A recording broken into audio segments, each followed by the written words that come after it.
अस्सलामुअलैकुम दोस्तों, मेरा नाम तैयब है और मैं आप सबकी भेजी हुई हॉरर कहानियां नैरेट करता हूं। अगर आप भी हमसे अपनी कोई कहानी शेयर करना चाहते हैं तो डिस्क्रिप्शन में एक ईमेल एड्रेस दिया गया है, आप वहां अपनी कहानी भेज सकते हैं। कहानी शुरू करने से पहले आयतुल कुर्सी पढ़ लीजिए, क्योंकि कहा जाता है कि जब इन मखलूकात का जिक्र किया जाता है तो ये बहुत दिलचस्पी से आपके पास आ जाती हैं और आपकी बातें सुनने लगती हैं। तो चलिए बढ़ते हैं अपनी कहानी की तरफ।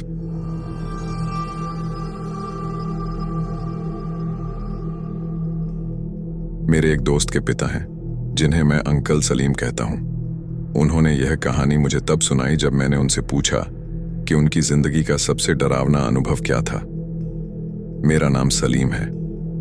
आज मैं 60 साल का हूं, लेकिन यह बात तब की है जब मैं 25-26 साल का एक जवान जोशीला लड़का था। मैंने अभी अभी वन विभाग फॉरेस्ट्री डिपार्टमेंट में रेंज ऑफिसर के रूप में नौकरी शुरू की थी। मेरी पोस्टिंग उत्तरी इलाके के एक दूर दराज के जंगल में हुई, जिसे काला पहाड़ कहा जाता था। वहां न बिजली थी न पक्की सड़क। मेरा ठिकाना जंगल के बीचों बीच बना एक पुराना लकड़ी का रेस्ट हाउस था, जिसे डाक बंगला कहा जाता था। यह अंग्रेजों के जमाने का बना हुआ था। मेरे साथ केवल एक चौकीदार था, रहमान दीन, एक शांत स्वभाव का बूढ़ा स्थानीय आदमी। शुरुआती कुछ हफ्ते बहुत अच्छे गुजरे। जंगल की शांति, रात को सियारों की आवाजें और दिन में पक्षियों का शोर। मुझे प्रकृति से प्यार था, इसलिए मैं खुश था। रहमान दीन रात को अपने क्वार्टर में चला जाता और मैं उस बड़े बंगले में अकेला होता। डर की शुरुआत बहुत धीरे धीरे हुई। पहले मुझे लगा कि कोई मेरे सामान से छेड़छाड़ करता है।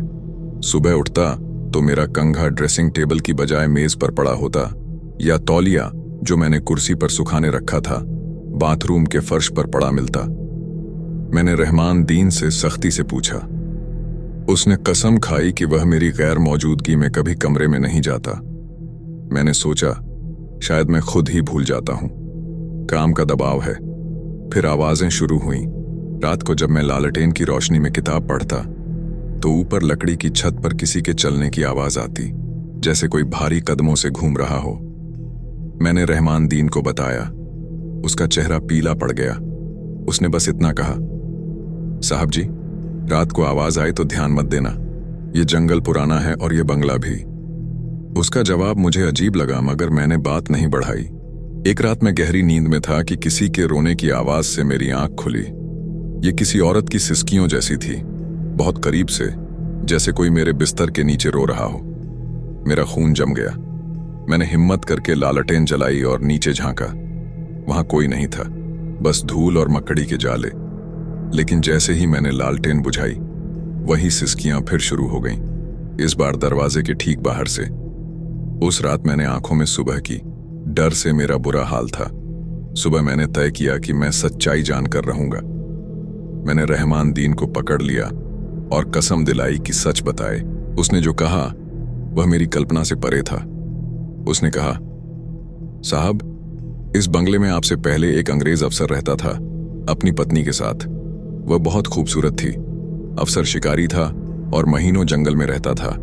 उसकी पत्नी अकेली होती थी। कहते हैं उसका बंगले के एक स्थानीय नौकर से संबंध हो गया।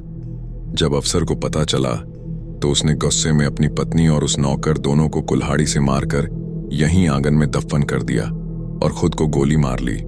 रहमान दीन कांपते हुए बोला, आज भी रात को वह अंग्रेज कुल्हाड़ी लेकर अपनी बीवी को ढूंढता है और उसकी बीवी बिस्तर के नीचे या दरवाजों के पीछे छिपकर रोती है। यह सुनकर मेरा दिमाग सुन्न हो गया। मैं पढ़ा लिखा आदमी था, ऐसी बातों पर यकीन नहीं करता था। मुझे लगा रहमान दीन यह सब मुझे डराकर यहां से भगाना चाहता है। उस रात मैंने दादा की पुरानी बंदूक अपने पास रखी। आधी रात का वक्त था। जोर की बारिश हो रही थी, बिजली चमक रही थी। अचानक फिर वही कदमों की आवाज आई। इस बार कमरे के अंदर से। कोई मेरे कमरे में घूम रहा था। भारी बूटों की आवाजें, चर चर चर। मैंने आंखें कसकर बंद कर लीं और आयतुल कुर्सी पढ़ने लगा। अचानक वे कदम मेरे बिस्तर के पास आकर रुक गए। कमरे में ठंडक फैल गई। लालटेन बुझ गई। अंधेरा छा गया। फिर मैंने महसूस किया कोई मेरे बहुत पास था। उसकी ठंडी सांसें मेरे चेहरे से टकरा रही थीं और फिर उसने मेरा कंबल पकड़ा। मेरे पैरों की तरफ से कोई जोर से कंबल खींच रहा था। मैंने पूरी ताकत से पकड़ रखा। यह कोई सपना नहीं था, यह एक जंग थी। मैं चिल्ला रहा था, कौन हो तुम? छोड़ दो मुझे। अचानक खींचना बंद हो गया। मैंने हिम्मत करके टॉर्च जलाई। कमरा खाली था, लेकिन दरवाजा खुला हुआ था, जबकि मैंने अंदर से बंद किया था। और तभी बाथरूम से फिर वही सिसकियां सुनाई दी। वह औरत अब बाथरूम में रो रही थी। बस मेरी हिम्मत जवाब दे गई। मैंने बंदूक उठाई और अंधेरे में ही भाग निकला। बारिश में नंगे पांव रहमान दीन के क्वार्टर पहुंचा और दरवाजा पीटने लगा। उसने खोला। मेरी हालत देखकर सब समझ गया। मैंने वह रात उसके छोटे से कमरे में आग के पास बैठकर गुजारी। सुबह होते ही मैंने सामान बांधा, जीप निकाली और हेडक्वार्टर की ओर चल पड़ा। पीछे मुड़कर बंगले को नहीं देखा। उसी दिन मैंने इस्तीफा दे दिया। कारण लिखा, मां बीमार हैं, नौकरी जारी नहीं रख सकता। आज उस बात को 35 साल हो गए हैं। अब मेरा सफल कारोबार है, बच्चे हैं, खुशहाल जीवन है, लेकिन आज भी अगर रात में तूफान हो और कोई चीज मेरे कंबल को छू ले तो मेरी चीख निकल जाती है। मैं उस ठंडी हवा, उस गुस्से भरी सांस और उन सिसकियों को कभी नहीं भूल पाया हूं। तो बहुत बहुत शुक्रिया, आपने अपनी कहानी हमारे साथ शेयर की। अब बढ़ते हैं एक और डरावनी कहानी की तरफ।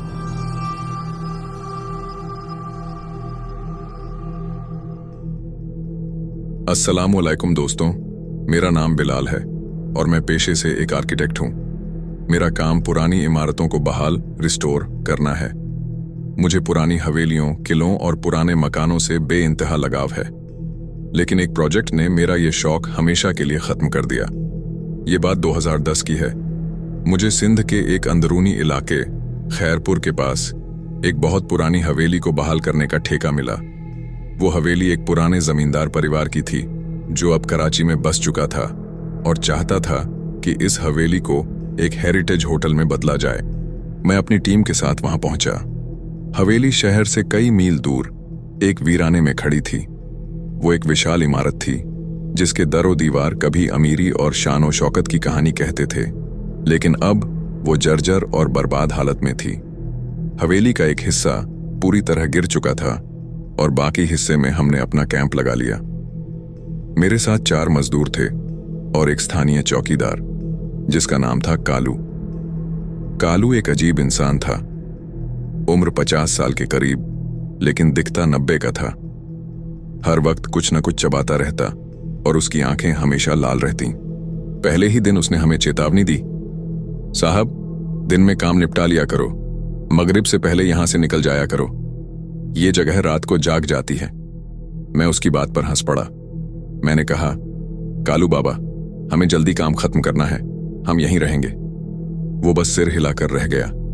पहली रात हम सब थके हुए थे। आंगन में चारपाइयां डालकर सो गए। रात के किसी पहर मेरी आंख घोड़ों के हिनहिनाने और टापों की आवाज से खुली। मैं घबराकर उठ बैठा।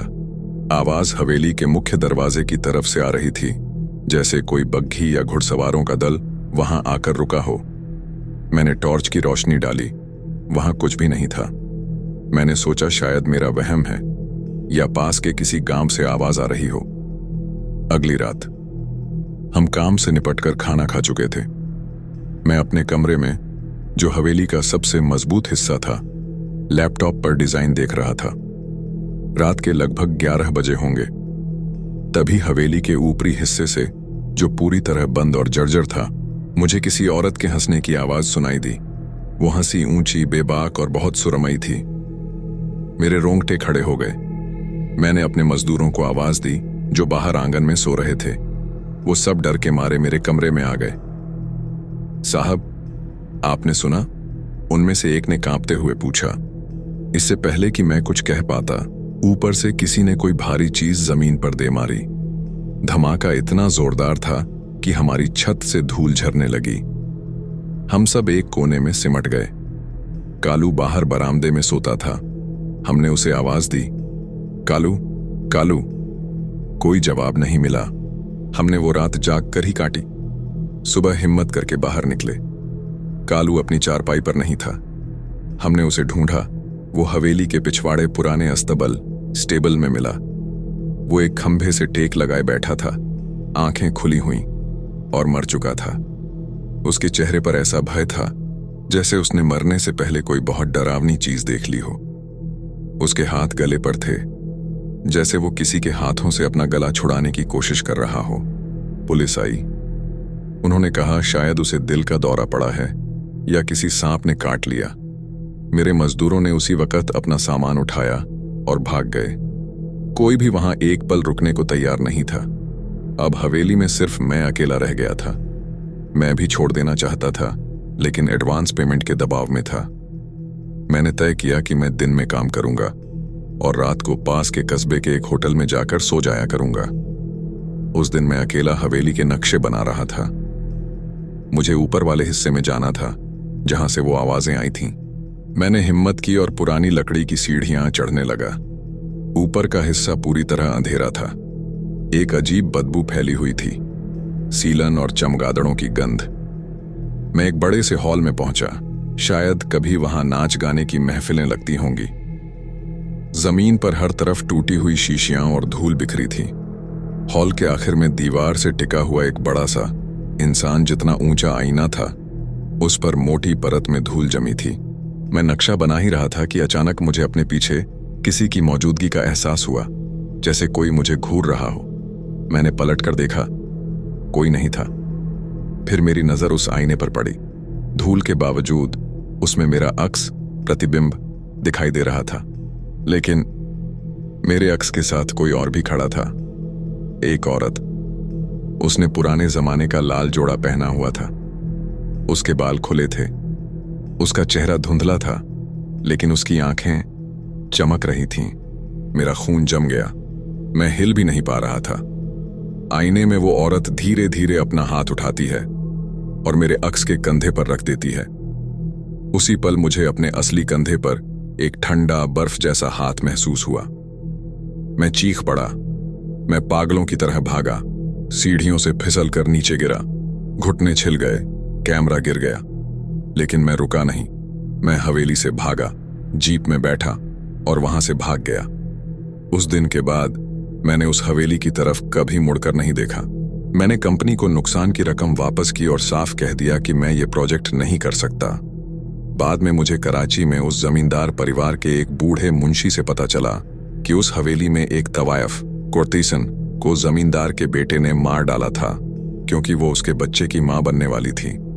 उसे उसी ऊपर वाले हॉल में दीवार में चिनवा दिया गया था। आज भी जब मैं रात को आईने में अपना चेहरा देखता हूं तो मैं जल्दी से नजरें हटा लेता हूं। मुझे डर लगता है कहीं मेरे अक्स के पीछे वो लाल जोड़े वाली औरत फिर से न दिख जाए। तो दोस्तों, उम्मीद करता हूं कि आपको आज की ये कहानी पसंद आई होगी। अगर आप चैनल पर नए हैं तो वीडियो को लाइक करें और चैनल को सब्सक्राइब जरूर करें, ताकि अगली आने वाली वीडियो आप तक सबसे पहले पहुंच सके। और अगर आप भी हमारे साथ अपनी कोई कहानी शेयर करना चाहते हैं तो डिस्क्रिप्शन में दिया हुआ व्हाट्सएप नंबर इस्तेमाल करके हमें अपनी स्टोरी भेज सकते हैं। तो मिलते हैं अगली वीडियो में। अल्लाह हाफिज।